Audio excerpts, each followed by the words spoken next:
పిల్లలకు ఇది ఇంకేమంటాము సంకటి రాగి సంకటి జావా రాగి సంకటి అవి కూడా చాలా ఇంపార్టెంట్.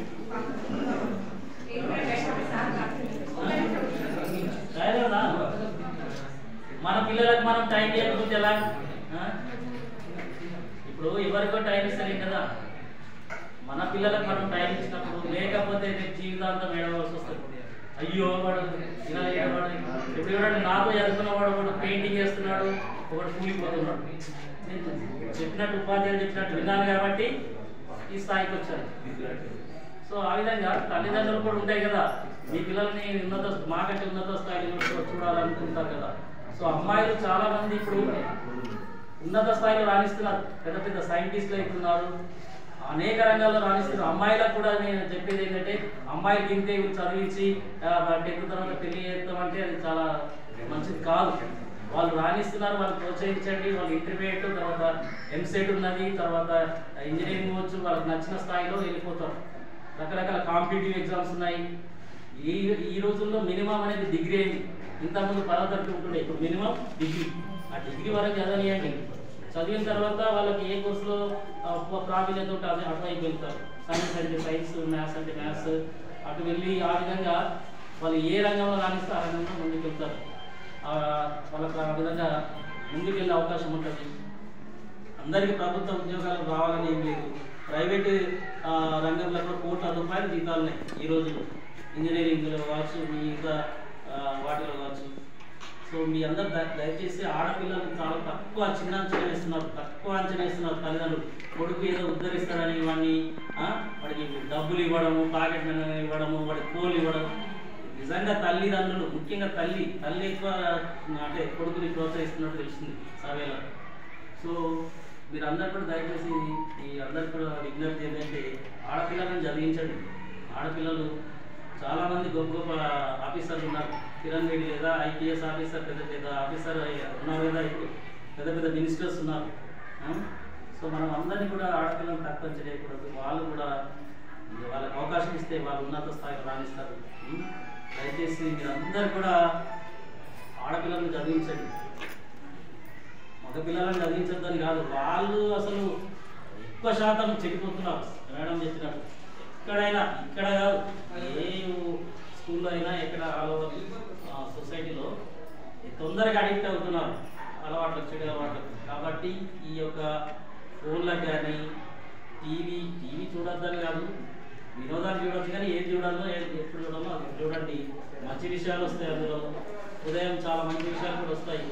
పిల్లలను ఉదయం లేపండి, కనీసం 4:30కి లేపండి. ఇమీడియట్ కాలకృత్యాలతో స్నానం చేసి హాయిగా సూర్యోదయం లోపల స్నానం చేసినట్టు చూడండి. పిల్లలు మంచిగా బ్రష్ చేసుకుని అంతా రెడీ అయితే అది తొందరగా డైజెస్ట్ అయ్యి ఆరోగ్యంగా ఉండడానికి సహకరిస్తుంది. సో ఆ విధంగా మంచి పౌష్టికాహారాన్ని అందించండి. పిల్లలు కూడా న్యూట్రిషన్ ఫుడ్ తీసుకుంటేనే, మరి మంచి పుష్టిగా ఉంటేనే వాళ్ళు మెదడు చురుకుగా పనిచేస్తుంది. కాబట్టి ఆ ఫుడ్ కూడా విషయంలో ఇక్కడికి వచ్చి నీరసపడి ఉండకుండా, మేడం చెప్పారు వచ్చి పడిపోతున్నారు, అట్లా జరగకుండా ఉదయం టీ నుంచి బయలుదేరిన ముందు వాడు తినడం, సరిగా వాటర్ కూడా ఇంపార్టెంట్, నీరు తీసుకోవడం, నీళ్ళు తాగడం.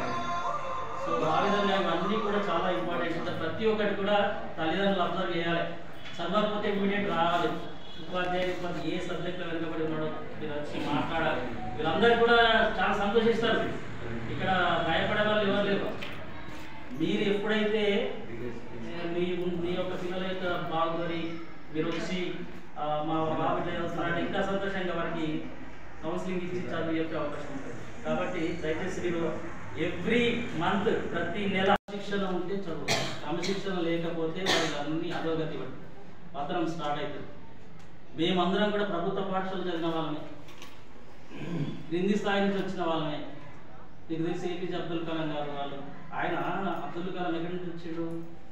మామూలు కుటుంబం, బీద కుటుంబం నుంచి వచ్చాడు. వాళ్ళ అమ్మ బోర్డు తోలుతుండే, వాళ్ళ నాన్న చేపలు పడుతుండే. అటువంటి వాడు ఏమైండు? రామేశ్వరం అనే గ్రామం నుంచి రాష్ట్రపతి భవన్ సైంటిస్ట్ అయ్యాడు, గొప్ప సైంటిస్ట్ అయ్యాడు. మరి పెద్ద దేశానికి రాష్ట్రపతి అయ్యాడు. సో ఆ విధంగా ఆ ప్రతిభ ఉంటే ఎవరు కూడా అడ్డుకోలేరు. అవకాశాలు ఉన్నాయి, ప్రభుత్వం కూడా అనేక సౌకర్యాలు కల్పిస్తుంది, వాటిని మనం అందిపుచ్చుకోవాలి, సద్వినియోగం చేసుకోవాలి. ఇక్కడ అనుభవమైనటువంటి ఉపాధ్యాయులు సార్ కూడా డిజిటల్ క్లాస్ చాలా చక్కగా చెప్తుంటాడు. మెడిటేషన్ చేపిస్తారు. మెడిటేషన్ ధ్యానం అనేది మన యొక్క మనస్సు, శరీరాన్ని మనస్సును బ్యాలెన్స్గా చేస్తుంది. తొందరగా ఇప్పుడు చాలామంది పిల్లలు ఈ యొక్క ఫోను టీవీతో పాటు ఇంకా మాదక ద్రవ్యాలకు అలవాటు అయిపోతున్నారు.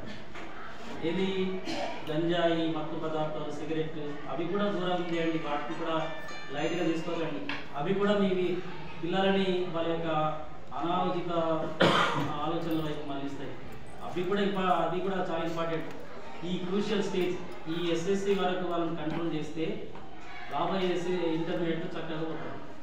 ఇక్కడే కనుక తప్పటాడు చేస్తే వాడు కింద పడిపోతాడు. ఇంటర్మీడియట్లో పైకి పోలేడు. ఇక్కడ స్కూల్ స్టేజ్లో గట్టి ఫౌండేషన్, బేస్మెంట్ గట్టి ఉంటేనే బిల్డింగ్ నిలబడతా అంటారు కదా. సో ఆ విధంగా ఫౌండేషన్ అనేది